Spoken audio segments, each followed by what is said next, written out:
प्यारे बच्चों, welcome to physics solution point. बच्चों, आज के वीडियो में हम लोग डिफरेंट माइक्रोस्कोप और टेलीस्कोप जो हमारे सिलेबस का रिक्वायरमेंट है उस पर हम लोग चर्चा करेंगे।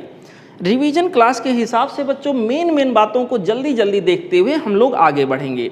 हम लोगों को आज के लेक्चर में पढ़ना है माइक्रोस्कोप क्या होता है, टेलीस्कोप क्या होता है, माइक्रोस्कोप में सिंपल माइक्रोस्कोप क्या होता है, कंपाउंड माइक्रोस्कोप क्या होता है, टेलीस्कोप में बच्चों हमारे पास एस्ट्रोनॉमिकल टेलीस्कोप क्या होता है, गैलीलियन टेलीस्कोप क्या होता है, टेरेस्ट्रियल टेलीस्कोप क्या होता है, इसके अलावा रिजॉल्विंग लिमिट का क्या मीनिंग है, रिजॉल्विंग पावर का क्या मीनिंग है, ये सारी बातें हम लोग सीखेंगे। बच्चों, इससे पहले के लेक्चर में आप लोगों ने नो डाउट पढ़ा होगा, देखा होगा वीडियो को, तो वहाँ पर आप लोगों ने देखा होगा लास्ट में मैंने ऑप्टिकल इंस्ट्रूमेंट्स का वर्किंग प्रोसीजर बताया था कि टेलीस्कोप माइक्रोस्कोप में बेसिकली कौन सी टेक्नोलॉजी यूज़ की जाती है। बच्चों, वहाँ पर मैंने आपको बताया था चाहे वो ऑप्टिकल इंस्ट्रूमेंट में टेलीस्कोप हो या वो माइक्रोस्कोप हो, सब में एक ही बेसिक कॉन्सेप्ट फॉलो होता है, कुछ भी टेक्नोलॉजी लगा करके विजुअल एंगल को बढ़ा देना। अगर विजुअल एंगल बढ़ जाएगा तो जो इमेज हमारे रेटिना पर आई रेटिना पर बनेगा उस इमेज की साइज हमें बढ़ी हुई मिलेगी, क्योंकि visual angle that was directly proportional to size of the image formed on the retina. बच्चों, यहाँ पर अब हम लोग सबसे पहली चर्चा आज के वीडियो में करेंगे सिंपल माइक्रोस्कोप की। नाम में ही सिंपल लिखा है तो ऑब्वियसली सिंपल ही होगा, इसलिए टेंशन मुक्त हो जाइए। यहाँ पर बच्चों हम लोग बात करेंगे, सपोज करिए बच्चों ये हमारे पास हो हमारा आई लेंस है। आई लेंस का मतलब जो भगवान जी ने हम लोगों को आँख बना के दिया है उस आँख में रहने वाला लेंस जो भी है, मैंने आई का केवल लेंस बनाया है, या आई बॉल होगा, रेटिना पर कहीं इमेज बन रहा होगा। मेन चीज को मैंने यहाँ बना के दिखाया है। अपने आई के सामने हमने किसी ऑब्जेक्ट को रखा और उसका इमेज जाकर कहीं रेटिना पर बन रहा होगा। बेटा जी, ये ऑब्जेक्ट जो हमारा है, यहाँ देखिए हमारे आई लेंस पर विजुअल एंगल कितना बना रहा है, अल्फा, ठीक है। और मैग्नीफिकेशन जब हम लोग निकालने जाते हैं तो उसमें बीटा अपान अल्फा करते हैं, जिसमें अल्फा हमारा होता है visual angle formed by object on the eye lens. In case जब यहाँ पर बच्चों हमारे पास जो इमेज जो ऑब्जेक्ट रखा हो वो least distance of distinct vision पे रखा हुआ हो, बच्चों यहाँ अल्फा हमारे पास विजुअल एंगल जो होता है उस समय का होता है, जो बीटा अपन अल्फा हम लोग फार्मूला यूज करते हैं बच्चों मैग्नीफिकेशन का, उसमें हमारे पास जो अल्फा होता है उस समय का अल्फा होता है जब ऑब्जेक्ट बिना किसी डिवाइस का यूज किए हमारे आंख के सामने least distance of distinct vision पर रखा हुआ होता है। उसके हिसाब से मैंने U = D लिया है और विजुअल एंगल यहाँ क्या बन रहा है, अल्फा। बच्चों, यहाँ पर एक बात अभी देख लेते हैं हम लोग, tan अल्फा की वैल्यू अगर यहाँ से निकालोगे तो h/, क्या आएगा, D। D is the least distance of distinct vision which is 25 centimetre for human I, for healthy human आई। बेटा, यहाँ के अंदर tan अल्फा की वैल्यू मैंने अल्फा ले लिया है, क्योंकि यहाँ पर अल्फा बहुत छोटा होगा। यहाँ पर हमारा आई लेंस मैंने इतना बड़ा बनाया है बट बहुत छोटा होता है। ऐसे केस में tan अल्फा = अल्फा होगा, दैट विल बी = h/d। और यहाँ के अंदर बच्चों फिर हमने क्या किया, ये हमारी आई है और अपने आई के सामने बच्चों एक मैग्नीफाइंग लेंस रख दिया। यही सिंपल सा मैग्नीफाइंग लेंस जो होता है जिसको आगे पीछे स्लाइड किया जा सकता है, उसी को हम सिंपल माइक्रोस्कोप का नाम देते हैं। और जब हम किसी वस्तु को विजुअलाइज करते हैं, देखते हैं बच्चों, तो जो हमारा लेंस होता है वो बिल्कुल चिपका रहता है आई से, दैट इज हियर। यहाँ के अंदर बच्चों मैंने ऑब्जेक्ट को किसी डिस्टेंस पर यहाँ रखा है, क्योंकि ये लेंस हमारा आई से चिपका हुआ है तो मैं मान के चलूँगा कि ऑब्जेक्ट जितना एंगल लेंस पे बना रहा होगा उतना आई लेंस पर भी बना रहा होगा, क्योंकि ये बिल्कुल चिपका रहता है, कोई गैप नहीं रहता है, लगभग वही रहेगा। अच्छा, यहाँ पर बच्चों ऑब्जेक्ट को जब हम देखते हैं माइक्रोस्कोप से तो कोशिश ये करते हैं कि ऑब्जेक्ट बहुत पास रख के देखें। माफ़ करिएगा, फिर से सुन लीजिए। जब हम लोग ऑब्जेक्ट को यहाँ माइक्रोस्कोप से देखते हैं, लेंस से देखते हैं, कन्वर्जिंग लेंस से, मैग्नीफाइंग लेंस से देखते हैं, तो कोशिश ये करते हैं कि ऑब्जेक्ट जो हमारा हो वो हमारे आई लेंस के बहुत करीब रखा हुआ हो, आई लेंस के बहुत करीब रखा हुआ हो। यहाँ के अंदर बच्चों ये हमारा ऑब्जेक्ट आ गया। और इतना करीब रखें कि ऑब्जेक्ट बच्चों इस लेंस के ऑप्टिकल सेंटर और फोकल पॉइंट के बीच में आ जाए। अगर ऐसा सिस्टम हमने बनाया तो ऐसे केस में इस ऑब्जेक्ट का वर्चुअल इमेज यहाँ कहीं बनेगा। इमेज फॉर्मेशन आप पढ़ चुके हो। इमेज यहाँ पर इमेज ऑब्जेक्ट का साइज h है तो इमेज का साइज h डैश है। बच्चों इसके हिसाब से ये हमारा ऑब्जेक्ट है, ऑब्जेक्ट का डिस्टेंस u, इमेज का डिस्टेंस हमारे पास हो गया v, जो कि यहाँ कैपिटल D यानी least distance of distinct vision 25 centimetre से इनफाइनाइट तक की कोई भी दूरी हो सकती है। अच्छा, अब यहाँ पर बच्चों मैं tan बीटा अगर निकालने जाऊँ तो tan बीटा की वैल्यू हमारे पास क्या होएगी, h बाई यू आ गया। tan beta equal to beta यहाँ होगा because beta is very small. Beta equal to क्या हो गया बच्चों, h बाई यू। अब हम मैग्नीफाइंग एंगुलर मैग्निफिकेशन का जो यहाँ इक्वेशन होता है that is beta by alpha. यहाँ के अंदर बच्चों अगर इसको मैं कैलकुलेट करने के लिए जाऊँगा तो सिचुएशन आपके सामने बीटा बाई अल्फा, बीटा की value h by you, alpha की वैल्यू h बाई डी, क्या आ गया d बाई यू। तो मैग्निफिकेशन का मेन इक्वेशन यहाँ आ गया। अब थोड़ा सा हम लोग देख लेते हैं, इसके लिए लेंस का इक्वेशन लगाएं बच्चों। तो लेंस के इक्वेशन में मैं लिखूंगा 1 by V minus 1 by U equal to 1 by F. चलिए साइन कन्वेंशन के 7 चीज़ों को इसके अंदर फीड करते हैं। अगर साइन कन्वेंशन के 7 चीज़ों को यहाँ के अंदर हम रखेंगे तो आ जाएगा 1 बाई वी की वैल्यू माइनस में होगी माइनस वी, और यू की वैल्यू भी माइनस में होगी। एक बार माइनस पहले से था, एक माइनस और प्लस हो गया। और focal length because this is converging lens, focal length कैसा होगा, पॉजिटिव होगा। ठीक है बच्चों, इस प्रकार से हमारे पास क्या होगा 1 by U equal to 1 by F plus 1 by V. ये वैल्यू बच्चों 1 बाई यू जो ये मेन इक्वेशन निकला था मैग्निफिकेशन का d by you, 1 by you की वैल्यू यहाँ रखेंगे तो आ जाएगा d into 1 by you plus 1 by F. बेटा जी यहाँ के अंदर दो पर्टिकुलर सिचुएशन में, ये तो किसी भी सिचुएशन में मैग्निफिकेशन बताया जा सकता है इस इक्वेशन से, लेकिन यहाँ दो पर्टिकुलर सिचुएशन ज़्यादा कॉमन होते हैं। एक समय हमसे मैग्निफिकेशन पूछा जाता है जब हमारा फाइनल इमेज कहाँ बनता है, least distance of distinct vision पे। दोबारा मैग्निफिकेशन हमसे पूछा जाता है जब हमारा फाइनल इमेज बनता है इनफाइनाइट पे। बच्चों जब हमारा final image least distance of distinct vision पे बन रहा होगा उस समय मैग्निफिकेशन की वैल्यू हमारे सामने कुछ इस प्रकार से आ जाएगी, M D equal to 1 plus D by F. यहाँ के अंदर कैसे, least distance of distinct vision, V की जगह कैपिटल डी रख दीजिए क्योंकि इमेज जो हमारा बन रहा है v की वैल्यू d पर बन रहा है। तो बच्चों यहाँ के अंदर d रखेंगे, ये वाला d अंदर आएगा तो d अपान डी 1 हो गया और d अपान एफ हो गया।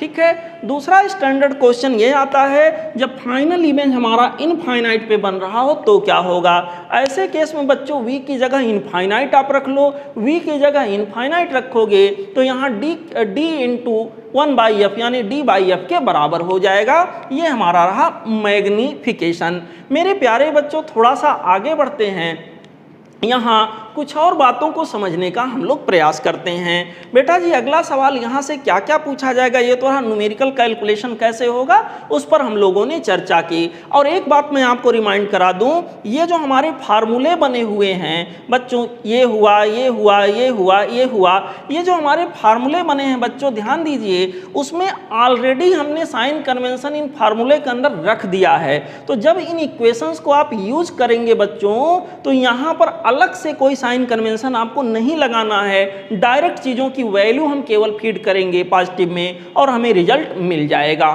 ठीक है, अब देखिए पूछा जाएगा कि जो हमारे पास इमेज बना यहाँ सिंपल माइक्रोस्कोप के केस में वो कैसा होगा। पहली बात रियल नहीं वर्चुअल होगा, ऑब्जेक्ट की तुलना में कैसा होगा, एनलार्ज होगा, एरेक्ट हो, यहाँ के अंदर बच्चों एरेक्ट होगा कि इन्वर्टेड होगा, तो ऑब्जेक्ट के कंपैरिजन में कैसा होगा, एरेक्ट होगा, सेम साइड ऑफ ऑब्जेक्ट बनेगा। बच्चों ये सारी बातें, तो अगर कोई पूछे क्या सिंपल माइक्रोस्कोप से रियल इमेज बन सकता है, सकता है, यस बिल्कुल बन सकता है। क्या करें, हम ऑब्जेक्ट को यहाँ कहीं रख दें इसके फोकल पॉइंट के इधर तो इसका इमेज उधर कहीं बनेगा, लेकिन जो टारगेट था वो हमें अचीव नहीं हो पाएगा। ठीक है बच्चों, तो यहाँ के अंदर अगर एक आंसर देना हो तो इमेज हमारा वर्चुअल होगा, इमेज एनलार्ज होगा, इमेज यहाँ के अंदर एरेक्ट होगा या अपराइट कह सकते हैं, अपराइट होगा। ठीक है, अब देखिए यहाँ पर बच्चों दूसरा सवाल आएगा, मैग्नीफिकेशन अगर हमें ज़्यादा रखना है तो फोकल लेंथ हमें कैसा लेना पड़ेगा। बच्चों मैग्नीफिकेशन अगर हमें ज़्यादा लेना है तो फोकल लेंथ की वैल्यू कम से कम हमें लेनी पड़ेगी। फोकल लेंथ की वैल्यू अगर कम से कम लेंगे ऑब्वियसली मैग्नीफिकेशन ज़्यादा होगा। फोकल लेंथ कम होने का मतलब लेंस जिसको हम यूज कर रहे हैं उसका पावर ज़्यादा होना चाहिए। तो ये सारे सिचुएशंस रहे जो मैंने आपको यहाँ समझाने का प्रयास किया। ये था बच्चों सिंपल माइक्रोस्कोप का सिंपल सा यहाँ discussion revision point of view से। बच्चों हमारा अगला ऑप्टिकल इंस्ट्रूमेंट है कंपाउंड माइक्रोस्कोप। सिंपल माइक्रोस्कोप में जब हम लोगों ने देखा था तो उसमें बेटा केवल एक मैग्नीफाइंग लेंस था, लेकिन इसमें दो मैग्नीफाइंग लेंस का कॉम्बिनेशन होगा। इस तरह से एक ट्यूब रहेगा, ट्यूब के अंदर दोनों लेंसेज फिट होंगे। यहाँ पर एक लेंस जो ऑब्जेक्ट की साइड में रहेगा उसको ऑब्जेक्टिव कहेंगे। अगला लेंस जहाँ से हम देख रहे होंगे जो हमारे आई के साइड में होगा उसको आई पीस कहेंगे। मेरे प्यारे बच्चों ध्यान से समझिएगा, यहाँ पे मैकेनिज्म क्या होगा। सिंपल सा मैकेनिज्म होगा। हम ये माइक्रोस्कोप हमारा है कंपाउंड माइक्रोस्कोप, इसमें दो लेंसेज हैं। इसके सामने मैंने कोई ये ऑब्जेक्ट रखा और जब ऑब्जेक्ट मैंने रखा तो यहाँ के अंदर ये ऑब्जेक्टिव लेंस इस ऑब्जेक्ट का कहीं इमेज बनाएगा। अब ऑब्जेक्ट को मैं ऐसे रखूँगा कि ये फोकल लेंथ के इस ऑब्जेक्टिव के फोकल लेंथ से दूर रहे ताकि इसका रियल इमेज यहाँ के अंदर बन पाए। इस ऑब्जेक्ट का जो इमेज ऑब्जेक्टिव ने बनाया उसको मैंने I1 लिखा है, पहला इमेज हुआ। और इस इमेज को ये वाला जो हमारा लेंस है वो ऑब्जेक्ट की तरह से ट्रीट करेगा। This image which is formed by the objective lens, this image will acts as an object for eyepiece. अब ये आई पीस बच्चों इस तरह से सेट किया जाएगा कि ये जो इमेज हमारे पास है वो इमेज इस आई पीस के फोकल लेंथ के अंदर आ जाए। और अगर ऐसा होगा तो बिल्कुल सिंपल माइक्रोस्कोप की तरह से व्यवहार करेगा। अगर ये ऐसे होता ऑब्जेक्ट तो इसका इमेज ऐसे कहीं वर्चुअल बनता, ऐसे है तो इसका इमेज ऐसे कहीं वर्चुअल बनेगा। ओके, यहाँ के अंदर बच्चों सिंपल सा बात है, एक ऑब्जेक्ट की तरह इसके लिए काम कर रहा है और सेटिंग इस प्रकार से रखी जाएगी कि ये वाला इमेज जो इसके लिए ऑब्जेक्ट है वो इसके आई पीस के फोकल लेंथ के अंदर आ जाए। तो इसका इमेज बच्चों जिधर ये है उधर ऐसे बनेगा, वर्चुअल सा बड़ा सा इमेज बनेगा। इसको बच्चों फाइनल इमेज कहेंगे। ये हमारे पास कहलाएगा इंटरमीडिएट इमेज, ये कहलाएगा बच्चों वर्चुअल इमेज। अच्छा, अब सबका जरा यहाँ थोड़ा थोड़ा देख लेते हैं क्या होगा। ये ऑब्जेक्ट है, किसके लिए? ऑब्जेक्टिव के लिए। तो ये वाला लेंथ हमारे पास हो गया ऑब्जेक्ट का लेंथ, ऑब्जेक्ट की दूरी हो गई, डिस्टेंस ऑफ ऑब्जेक्ट हमने लिखा UO। और यहाँ पर बच्चों ये इमेज है I1 इमेज है किसके लिए? ऑब्जेक्टिव के लिए। तो ये वाला डिस्टेंस हमारा हो गया ऑब्जेक्टिव के द्वारा बनाए जाने वाले इमेज का डिस्टेंस, मैंने उसको VO लिखा है। ये वाला इमेज जो है आई पीस के लिए ऑब्जेक्ट का काम कर रहा तो सिंबल यूज करेंगे U, और क्योंकि आई पीस के लिए है तो यहाँ के अंदर UE। और ये वाला इमेज जो है इसके लिए बच्चों इमेज है, इसका मतलब ये हुआ इमेज की दूरी V कहाँ से? आई पीस के लिए, यहाँ पर VE हो गया। ये हमने सिंबल यूज किया है। और यूँ हम यहाँ से देख रहे होंगे बच्चों, यूँ देख रहे होंगे, यहाँ पर हमारी आई इस लेंस से बिल्कुल चिपकी हुई रहेगी। तो यहाँ के अंदर पहला सवाल आपसे ये छोटा सा कि ट्यूब का लेंथ कितना होगा जिसके अंदर ये फिट किया गया होगा। कम से कम लेंथ तो इतना होगा ही, बाहर डिजाइन जितना भी बना दें कम से कम इतना लेंथ तो उनको लेना ही पड़ेगा ताकि दोनों लेंसेज फिट हो पाएँ। तो इतना length in the sense VO plus UE। तो ट्यूब का लेंथ जो हमारे पास होगा बच्चों वो हो गया VO प्लस UE सभी केसेस के लिए। और अगर least distance of distinct vision पे हमारा फाइनल इमेज बन रहा है उसके लिए भी हो गया, बाकी सभी केसेस के लिए। अब मान लीजिए हमसे पूछा जाए कि यहाँ पर फाइनल इमेज हमारा अगर इनफाइनाइट पे बने तो उस समय ट्यूब का लेंथ कितना होना चाहिए। बच्चों फाइनल इमेज इनफाइनाइट पे तब बनेगा, फाइनल इमेज कौन बना रहा है? आई पीस। फाइनल इमेज इनफाइनाइट पे तब बनाएगा जब यहाँ पर ये वाला जो इमेज है जो इसके लिए ऑब्जेक्ट का काम कर रहा है ये इसके फोकस पर आ जाए। इन द सेंस ये दूरी हमारे पास focal length of eyepiece के बराबर हो जाए, मतलब UE की वैल्यू क्या हो जाएगी? FE। UE की जगह पर हमने क्या रख दिया? FE। ठीक है बच्चों, ये हमारे पास यहाँ रहा इंफॉर्मेशन, यहाँ के लिए सिचुएशन जो आपको मैंने यहाँ बताया। तो फिलहाल ट्यूब का लेंथ निकालने का तरीका हो गया। दूसरा यहाँ मैग्नीफिकेशन क्या होगा बच्चों, यहाँ दोनों लेंस मिलकर मैग्नीफाई करा रहे हैं, तो मैग्नीफिकेशन ओवरऑल जो होगा पूरे माइक्रोस्कोप के द्वारा वो हमारे पास होगा magnification done by objective multiplied by magnification done by eyepiece, that means MO into ME। MO simple lens का मैग्नीफिकेशन का इक्वेशन आप लगाएंगे -VO/UO हो जाएगा, इंटू ME ये एक सिंपल माइक्रोस्कोप की तरह से इसके द्वारा मैग्नीफिकेशन हो जाएगा D/U, जैसा कि मैंने अभी आपको दिखाया था। ठीक है बच्चों, D/U, बल्कि यहाँ ये ऑब्जेक्टिव है तो इसके लिए D/UE कर लीजिए, ज़्यादा बेटर रहेगा। अब आगे देखते हैं, मैग्नीफिकेशन दो परिस्थितियों में हमसे पूछा जाएगा, जब फाइनल इमेज हमारा इनफाइनाइट पे बने, जब फाइनल इमेज हमारा least distance of distinct vision पर बने। मेरे प्यारे बच्चों, मेरे अच्छे बच्चों, सुन लो, समझ लो, सीख लो, आगे काम करेगा, एग्जाम में आप करके डॉक्टर बन जाओगे, इंजीनियर बन जाओगे, तब बड़ा मजा आएगा। यहाँ देखिए, ये हमारे पास फाइनल इमेज जब least distance of distinct vision पर बनेगा उस समय मैग्नीफिकेशन की वैल्यू MD मैंने यहाँ लिखा है -VO/UO D/1/UE की वैल्यू। ध्यान दीजिए, बिल्कुल सिंपल माइक्रोस्कोप का केस है, इसके जगह पर कितना आ जाएगा 1 + D/F आ रहा था, यहाँ F ही हो जाएगा। बच्चों यहाँ हो गया हमारे पास फाइनल इमेज जब हमारा least distance of distinct vision पर बनेगा उस समय का मैग्नीफिकेशन। अगर हमारा फाइनल इमेज इनफाइनाइट पे बनेगा तो D/U की वैल्यू वहाँ याद करिए क्या रहा था, D/F आ जा रहा था, यहाँ D/F ही आ जाएगा। यहाँ हमारे पास ये रहा मैग्नीफिकेशन की वैल्यू जब फाइनल इमेज इनफाइनाइट पे बन रहा हो। अब बच्चों सुन लीजिए, इसमें और क्या क्या खास बातें पूछी जाएंगे।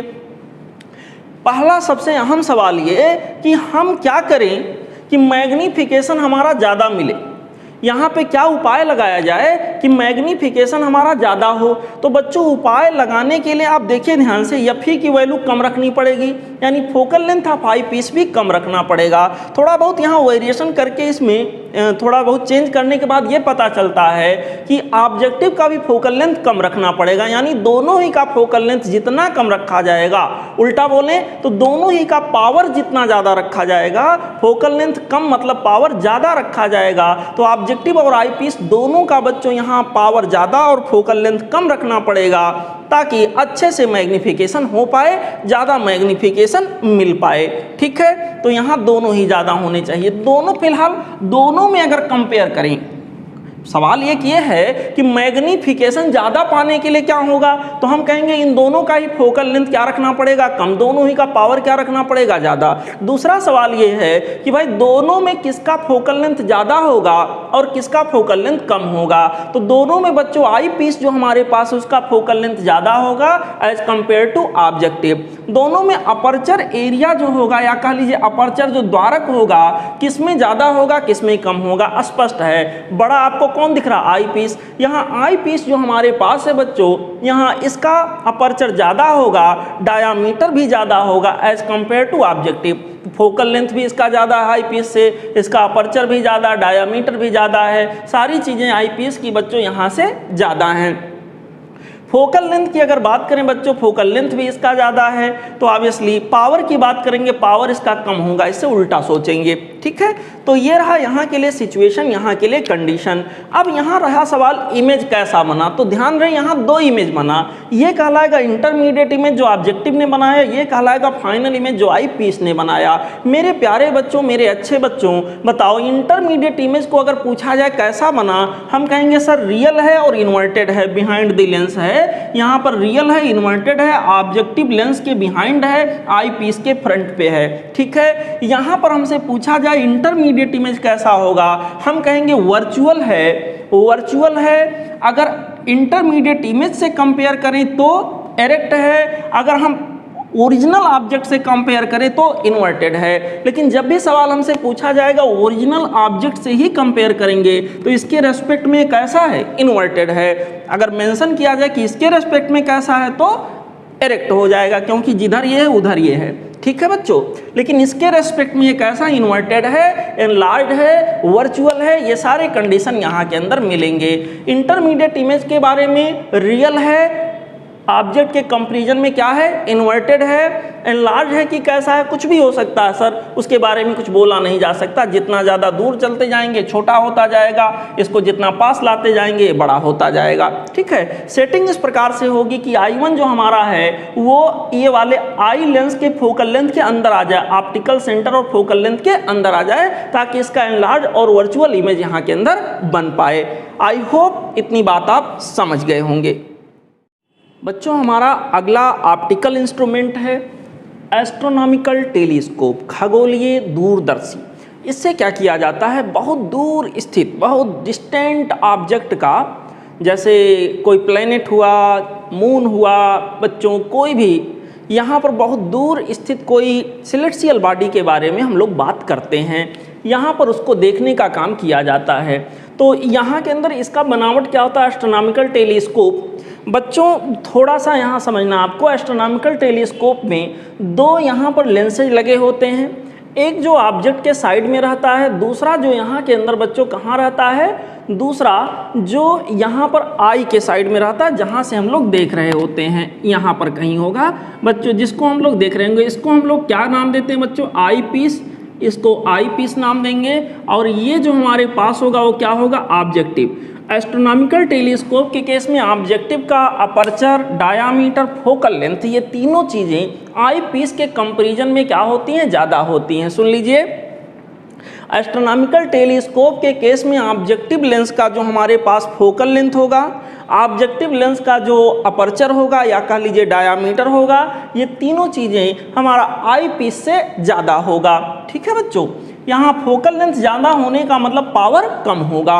अब समझिएगा इस बात को बच्चों, जो ऑब्जेक्ट हमें देखना है, इनफैक्ट वो ऑब्जेक्ट बहुत ज़्यादा दूर है। वो ऑब्जेक्ट बच्चों जिसको हम देख रहे हैं, मान लो हम यहाँ प्लेनेट को, किसी प्लेनेट को देखने का प्रयास कर रहे हैं, मून को देखने का प्रयास कर रहे हैं, तो ऐसे केस में उनकी दूरी इतनी ज़्यादा है कि कैलकुलेशन के पॉइंट ऑफ व्यू से उनको हम इनफाइनाइट मानते हैं। तो यहाँ पर बच्चों इनफाइनाइट दूरी पर कोई ऑब्जेक्ट है, इस तरह से यहाँ के अंदर रखा हुआ है।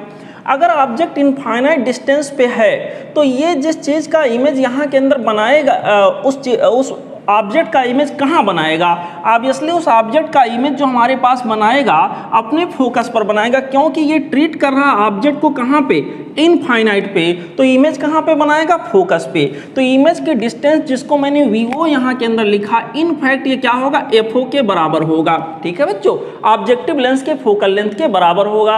अब जो इमेज यहाँ के अंदर बनेगा बच्चों, ये इमेज इस आई पीस के लिए ऑब्जेक्ट का काम करेगा, और इस इमेज को इस तरह से सेटिंग करेंगे कि ये इमेज आई पीस के ऑप्टिकल सेंटर और फोकल लेंथ, ऑप्टिकल सेंटर यहाँ कहीं है, फोकल लेंथ यहाँ कहीं, उसके बीच में आए। तो उसके बीच में अगर ये आएगा तो जैसा अब तक हम लोग देख रहे थे, इसका बच्चों यहाँ पर इसके रेस्पेक्ट में इरेक्ट इमेज यहाँ के अंदर बनेगा। ठीक है, वर्चुअल और बड़ा सा इमेज बनेगा। ये रहा इंटरमीडिएट इमेज, ये रहा बच्चों फाइनल इमेज। तो यहाँ पर उस हिसाब से मैंने डिस्टेंस को माना है, ये इमेज है किसके लिए, ऑब्जेक्टिव के लिए। इमेज का डिस्टेंस मैंने एफओ लिखा था, क्योंकि ऑब्जेक्ट हमारा इनफाइनाइट पे मैं मान रहा हूँ, इसलिए बच्चों ये वाली दूरी एफओ के बराबर होगी, ऑब्जेक्टिव लेंस के फोकल लेंथ के बराबर होगी। ये जो इमेज है इसके लिए ऑब्जेक्ट का काम कर रहा है, इसलिए ये वाला डिस्टेंस हमारा यूई यानी ऑब्जेक्ट के डिस्टेंस के बराबर होगा, किसके लिए, आई पीस के लिए, इसलिए यू ई लिखा गया है। यहाँ के लिए बच्चों ये फाइनल इमेज है जो आई पीस बना रहा है, आई पीस के द्वारा बनाया जाने वाला फाइनल इमेज है। तो इमेज की डिस्टेंस आई पीस से हम लिखेंगे वी, क्योंकि आई पीस के लिए वी ई, ये इसके नाम हो गए। मेरे प्यारे बच्चों, अगर लीस्ट डिस्टेंस माफ करिएगा, अगर यहाँ पर बच्चों हम ट्यूब का लेंथ देखें कि जिस ट्यूब के अंदर इसको एकोमोडेट किया गया होगा बच्चों, उस ट्यूब का लेंथ कितना होगा, तो ट्यूब का लेंथ बच्चों इतने के बराबर आएगा। इतना मतलब VO plus UE, VO plus UE, या आप लिख सकते हो वीओ के जगह पर इनफैक्ट क्या है, एफओ। वीओ के जगह पर इनफैक्ट यहाँ के अंदर क्या है, एफओ। तो ये हो जाएगा एफओ प्लस यूई। ठीक है बच्चों, यहाँ कोई साइन कन्वेंशन यूज नहीं करना है। अच्छा, यहाँ के अंदर अगर हमारा फाइनल इमेज मान लीजिए इनफाइनाइट पे बन रहा हो, तो फाइनल इमेज इनफाइनाइट पे तब बनेगा। फाइनल इमेज कौन बना रहा है, फाइनल इमेज आई पीस बना रहा है, और ये इनफाइनाइट पे इमेज को तब बनाएगा जब ये अपने ऑब्जेक्ट को, इसके लिए I1 क्या है ऑब्जेक्ट, इसका मतलब I1 कहाँ पे बने, अगर आईपीस के फोकस पर I1 बनेगा तो I1 का फाइनल इमेज ये जो बनाएगा आईपीस वो कहाँ पर बनाएगा, इनफाइनाइट पे। तो बच्चों यहाँ के अंदर इनफाइनाइट पे फाइनल इमेज बने उसके लिए UE की वैल्यू FE के बराबर होना चाहिए, UE की वैल्यू FE के बराबर होना चाहिए। तो VO प्लस FE या हम लिख सकते हैं, क्योंकि VO इक्वल टू FO है तो यहाँ हम लिख सकते हैं FO प्लस ऑफ FE। बच्चों ये हमारे पास रहा सिचुएशन। अब ध्यान दीजिए, रहा सवाल मैग्नीफिकेशन कितना होगा। मेरे प्यारे बच्चों यहाँ डेरिवेशन करने के बाद मैग्नीफिकेशन का जो सबसे बेसिक इक्वेशन यहाँ मिलता है वो मिलता है m equal to minus FO upon UE। अब सिंबल के बारे में आपको पता है, मैं फिर नहीं बताऊंगा। यहाँ के अंदर बच्चों मैग्नीफिकेशन 1 अपान UE की वैल्यू देखिए कितना होगा, हम इसके लिए नियम लगा रहे हैं। लेंस का इक्वेशन मैंने लिखा 1 upon V minus 1 upon U equal to 1 upon F, क्योंकि यहाँ पर हमारा आई लेंस के लिए है इसलिए VE, UE और FE लिख दिया। अब सबको साइन कन्वेंशन के साथ मैं फ्रेम कर रहा हूँ। VE निगेटिव में है बच्चों, UE निगेटिव में है, निगेटिव निगेटिव पॉजिटिव हो गया, FE जो कि कन्वर्जिंग लेंस है पॉजिटिव में होगा। यहाँ के अंदर बच्चों इसको सॉल्व करें तो 1 अपान UE की वैल्यू हो जाएगी 1 अपान VE प्लस 1 अपान FE। यहाँ के अंदर बच्चों ला के 1 अपान UE की वैल्यू रखेंगे, कुछ इस तरह का इक्वेशन बनेगा। ठीक है, तो ये भी एक खास इक्वेशन बना, याद रखिएगा। यहाँ के अंदर बच्चों अगला हमारे पास जो सिचुएशन बन के आया उसमें क्या है, EMD मैग्नीफिकेशन हमारे पास क्या होगा, जब फाइनल इमेज हमारा least distance of distinct vision पर बने। फाइनल इमेज कहाँ पे बने, least distance of distinct vision means 25 centimetre पे बने तो क्या होगा। ऐसे केस में बच्चों VE की जगह D लिख देंगे, VE की जगह D लिख देंगे 1 अपान D प्लस 1 अपान FE और 1 अपान FE को कॉमन कर लेंगे तो यहाँ हो जाएगा FO अपान FE और ब्रैकेट के अंदर कुछ इतना बचेगा, आप डिराइव करके देख लीजिएगा, यही यहाँ के अंदर हमारा रिजल्ट मिलेगा। तो बच्चों यहाँ पर हमारे पास उस समय जब final image least distance of distinct vision पर बनेगा, VE की वैल्यू हम D रख देंगे, कैपिटल D, सॉल्व करेंगे, ये वाला आंसर मुझे मिलेगा माइनस FO अपान FE 1 प्लस FE अपान D। ठीक है बच्चों, अब अगला हमारे पास जो सिचुएशन होगा, अगर फाइनल इमेज हमारा कहाँ पे बने, इनफाइनाइट पे बने। फाइनल इमेज इनफाइनाइट पे बनने का मतलब क्या हुआ बच्चों, VE की वैल्यू क्या हो जाए, इनफाइनाइट हो जाए। 1 अपान इनफाइनाइट मीन्स 0 तो क्या बचा, माइनस FO अपान FE। तो इस तरह से बच्चों ये रहा मैग्नीफिकेशन। ज़्यादातर केस में ऑप्टिकल इंस्ट्रूमेंट के केस में बच्चों स्टैंडर्ड केस वाला सवाल हमसे पूछा जाता है, तो ऐसे सिचुएशन में ये दो इक्वेशन बहुत खास हो जाते हैं। बशर्ते मैं कहता हूँ वो किसी भी केस का पूछ लें, फाइनल इमेज कहाँ पे बन रहा है, ये इक्वेशन याद रखिएगा, ये इक्वेशन याद रखिएगा, आप जवाब निकाल लेंगे।